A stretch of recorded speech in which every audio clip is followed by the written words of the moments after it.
De fait, il y a le corps des adjoints en pastoral scolaire, des APS, et le corps des responsables des aumôneries d'enseignement public. Et dans le diocèse de Nice, depuis de nombreuses années, on les réunit ensemble plusieurs fois dans l'année, même si leurs lieux de mission, leurs lieux d'évangélisation peuvent être différents. Les jeunes auxquels ils s'adressent et auxquels ils annoncent cette bonne nouvelle sont les mêmes. 30 secondes pour la dernière lecture, le dernier livre qui vous a marqué.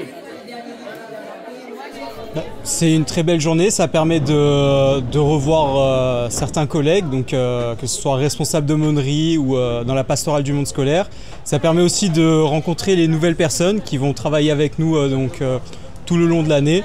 Ça permet aussi de revoir les bilans de l'année précédente, de voir ce qu'on va faire aussi tout le long de l'année, donc autant pour nos aumôneries que pour le diocèse ou pour les doyennés. Moi, c'est une toute première parce que j'arrive du mois de juin. Donc, ce que j'en attends, c'est déjà de connaître tout le monde, d'être accueilli, de comprendre les liens entre le diocèse, entre les paroisses, entre les établissements, les écoles. Et là, je suis servie parce que c'était magnifique. Je sais que je ne suis pas seule, donc je peux compter sur les uns et sur les autres. Et déjà, maintenant, je connais tout mon doyenné. Et sans ce rassemblement, c'est difficile. On échange des documents, on s'est déjà échangé plein de choses, des PowerPoint, voilà, c'est magnifique. On sait qu'on peut compter les uns sur les autres. On n'est pas seul. Je retiens que du positif, une très belle messe aussi. C'est pour ça que les deux commandements que Jésus nous donne, c'est d'aimer Dieu et d'aimer son prochain.